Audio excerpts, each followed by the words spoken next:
2026년 2월 27일 온라인 새벽 만나 기도회를 시작하겠습니다. 이제 다 함께 사도신경 하심으로 우리의 신앙을 고백하겠습니다. 전능하사 천지를 만드신 하나님 아버지를 내가 믿사오며 그 외아들 우리 주 예수 그리스도를 믿사오니 이는 성령으로 잉태하사 동정녀 마리아에게 나시고 본디 빌라도에게 고난을 받으사 십자가에 못 박혀 죽으시고 장사한 지 사흘 만에 죽은 자 가운데서 다시 살아나시며 하늘에 오르사 전능하신 하나님 우편에 앉아 계시다가 저희로서 산 자와 죽은 자를 심판하러 오시리라. 성령을 믿사오며 거룩한 공예와 성도가 서로 교통하는 것과 죄를 사하여 주시는 것과 몸이 다시 사는 것과 영원히 사는 것을 믿사옵나이다. 아멘. 다 함께 찬송가 569장 함께 찬양하겠습니다.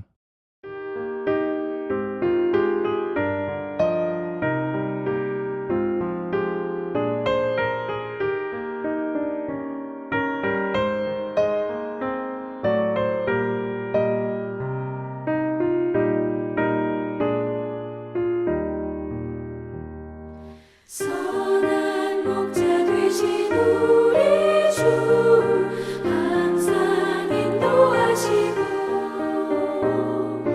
푸른 풀밭 좋은 곳에서 우리 먹여주소서.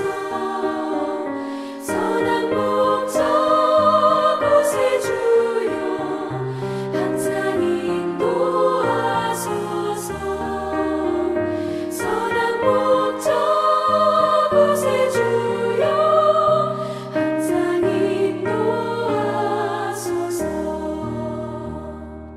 양의 문이 되신 예수여 우리 영접하시고 길을 잃은 양의 무리를 항상 인도하소서. 선한 목자 곳에 주여 기도 들어주소서. 선한 목자 곳에 주여 기도 들어주소서.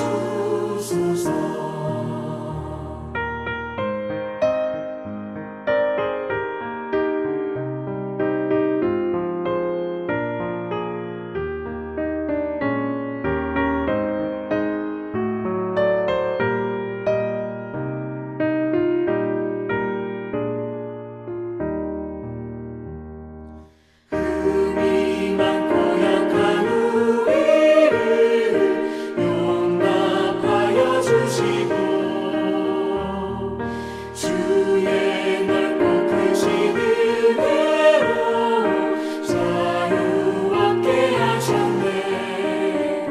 선한 목자 곳에 주여 지금 나아갑니다. 선한 목자 곳에 주여 지금 나아갑니다. 일찍 주의 뜻을 따라서 살아가게 하시고 주의 크신 사랑 베푸사 따라가게 하소서. 선한 목자 곳에 주여 항상 인도하소서. 선한 목자 곳에 주여 항상 인도하소서.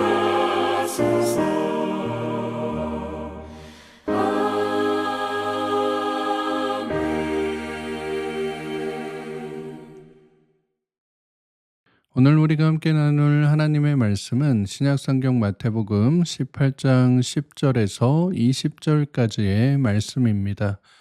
마태복음 18장 10절에서 20절까지의 말씀을 공동체 성경 읽기로 함께 읽도록 하겠습니다. 삼가 이 작은 자 중에 하나도 업신여기지 말라. 너희에게 말하노니 그들의 천사들이 하늘에서 하늘에 계신 내 아버지의 얼굴을 항상 배옵느니라. 너희 생각에는 어떠하냐?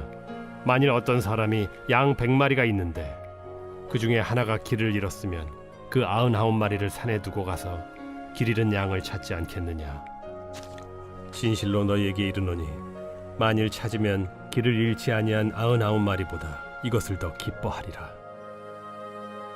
이와 같이 이 작은 자 중에 하나라도 잃는 것은 하늘에 계신 너희 아버지의 뜻이 아니니라. 네 형제가 죄를 범하거든 가서 너와 그 사람과만 상대하여 권고하라. 만일 들으면 네가 네 형제를 얻은 것이요 만일 듣지 않거든 한두 사람을 데리고 가서 두세 증인의 입으로 말마다 확증하게 하라.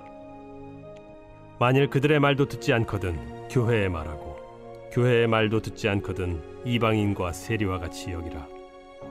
진실로 너희에게 이르노니 무엇이든지 너희가 땅에서 매면 하늘에서도 매일 것이요 무엇이든지 땅에서 풀면 하늘에서도 풀리리라. 진실로 다시 너희에게 이르노니 너희 중에 두 사람이 땅에서 합심하여 무엇이든지 구하면 하늘에 계신 내 아버지께서 그들을 위하여 이루게 하시리라. 두세 사람이 내 이름으로 모인 곳에는 나도 그들 중에 있느니라. 오늘도 새벽 만나 기도를 통해 하나님께서 주시는 말씀의 은혜와 평안이 사랑하는 성문가족 여러분들과 함께 하시기를 축복합니다.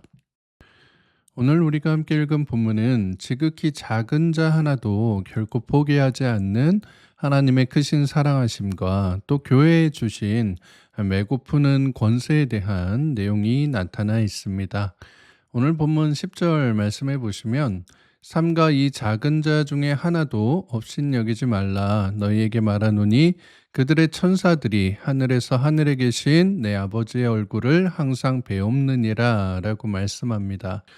여기 말씀하신 작은 자는 어떤 체격이나 소유가 작은 게 아니라 미약한 사람 혹은 이제 영향력이 없는 이런 사람들을 뜻하는 단어입니다. 바로 어제의 말씀에서 예수님께서 제자들 사이에서 누가 큰 자라고 하는 논쟁이 벌어지니까 어린아이 하나를 세워서 이 어린아이와 같이 자기를 낮추는 자가 천국에서 큰 자다라고 말씀하셨잖아요. 그래서 너희가 스스로를 큰 자라고 여기는데 천국에서는 이 어린아이처럼 자기 자신을 낮추고 부모님을 의지하는 것처럼 하나님을 의지하는 그 사람이 더 큰 자다. 하나님께서 이런 사람을 곁에 두시려 한다라는 것이었습니다. 이 말씀에서와 같이 이런 사람들은 그들의 천사들이 하늘에서 하늘에 계신 하나님의 얼굴을 항상 보는 것처럼 하나님의 특별한 보호하심을 받는 사람들이다라고 하는 거예요. 전에도 말씀드린 것처럼 하나님께서는 인간이 뭔가 다 이루어 놓은 것으로 일하시는 분이 아니십니다. 연약함 가운데 또는 미약한 가운데 있는 이 작은 사람들을 들어 사용하셔서 하나님의 주권이 드러나게끔 인도하시는 것이 하나님께서 일하시는 모습인 것입니다. 그렇기에 이 작은 자 사상, 하나님께서 중요하시는 이 일하심의 원리를 우리가 꼭 기억해야 된다라고 하는 것입니다.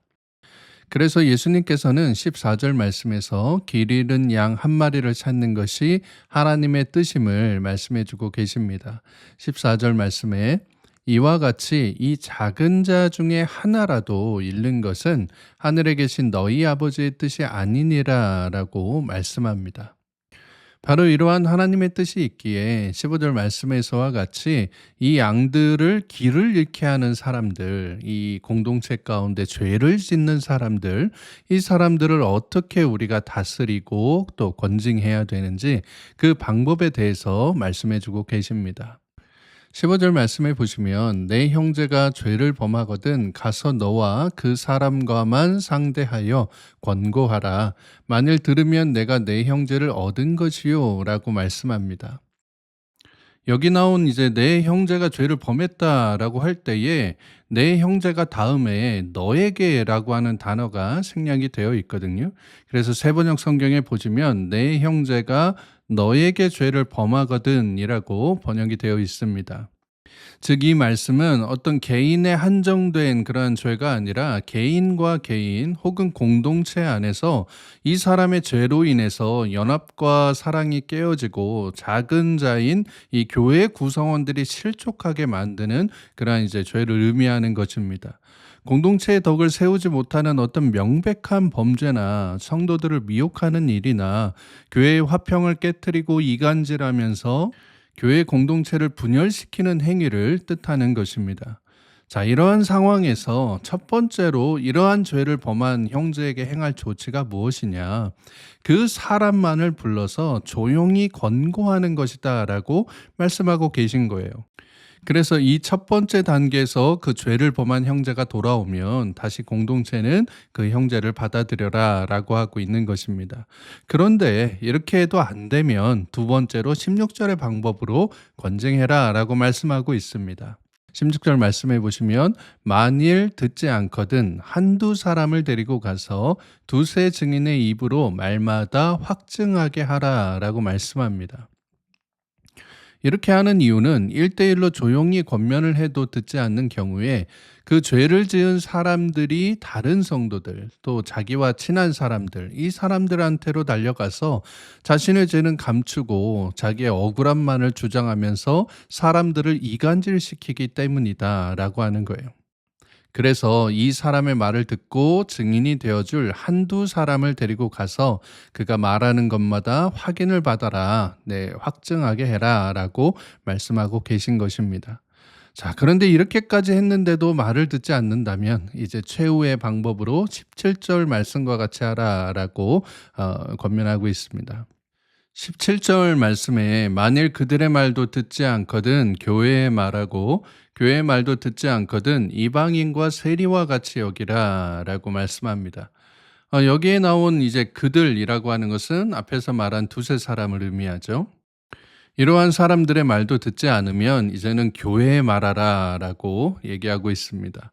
여기서 이제 교회에 말하라 라고 하는 것은 뭐 목사님이나 당회에 말하라 라고 하는 것이 아니라 당시 시대에는 이제 뭐 교단이나 당회가 있지는 않았으니까요. 이제 에클레시아라고 해서 부르심을 받은 사람들, 즉 교회 공동체 전체에게 이 사실을 말하고 알려라 라고 하는 것이었습니다. 개인이 권면해도 듣지 않고 두세 사람의 권면도 듣지 않는다면 이제 그 문제는 공동체 전체가 인지해야 하는 공적 문제로서 다루어야 한다라고 하는 의미입니다. 공동체가 이 사람이 지은 죄에 대해 함께 분별하고 이를 위해 기도하며 그 형제가 다시 자신의 죄를 뉘우치고 공동체로 돌아오기를 바라는 이제 마지막 권면으로서 이렇게 교회에 말하라 라고 한 것이었습니다. 다만 지금 시대에는 교회가 대의민주주의를 택하고 있기 때문에 성도님들의 권한을 위임받은 이 장로님들, 즉 이 당회가 체리권을 행사해서 이러한 권고를 하게끔 되어 있습니다. 그러니까 지금 시대에는 당회의 이 권면이 마지막 이제 공적 회개의 기회가 된다라고 하는 거예요. 그런데 이러한 당회의 권면까지 거부하는 것은 곧 하나님의 통치 질서 자체를 거부하고 자신의 개인을 내세우는 모습으로 간주되어서 더 엄중한 이제 권징을 받게 되는 것입니다. 그래서 이제 본문 말씀에서도 나와 있지만 이 본문 말씀 하반절에 이렇게 해도 안 듣는 사람들에 대해서 이방인과 세리같이 여겨라라고 말씀하고 계신 것을 보게 됩니다. 구약 시대에 보시면 이스라엘 공동체 안에서 부정한 자나 심각한 죄를 지은 사람들을 진영 밖으로 이제 보냈던 것처럼 이 공동체의 순수성을 지키기 위해 또 하나됨의 그 연합함을 지키기 위해서 이러한 죄를 지은 사람들 또 성도들 사이에 공동체 사이에서 이간질을 하고 사람들을 선동하는 사람들 이 사람들을 밖으로 보내서 들어올 수 없게끔 했다라는 것입니다. 자, 그래서 오늘 본문 말씀에서는 이 권한을 교회에게 주었다라고 하는 말씀이 나옵니다. 18절 말씀에 땅에서 매면 하늘에서도 매이고 땅에서 풀면 하늘에서도 풀린다라고 하는 것은 교회에게 이러한 권징의 권한, 죄에 대해서 시비를 가릴 수 있는 자격을 주셨다라고 하는 의미입니다. 그래서 20절 말씀해 보시면 두세 사람이 내 이름으로 모인 곳에는 나도 그들 중에 있느니라 라고 말씀하고 계신 거예요. 그러니까 이제 18절 말씀도 그렇고 20절 말씀도 그렇고 이 말씀을 또 이렇게 전후 맥락을 살펴보지 않고 요 말씀만 그냥 탁 또 따로 떼어서 자 이 말씀이 뭐 여러분들이 기도하는 그 권세를 갖고 있는 증거가 되는 말씀이다. 혹은 또 기도회나 모임 때에 사람이 별로 없으면 야 두세 사람이 모여도 그 안에 하나님이 계신다라는 식으로 사람들이 이 말씀을 오용하는 경우들이 참 많이 있는데요. 이건 그런 의미가 아닙니다.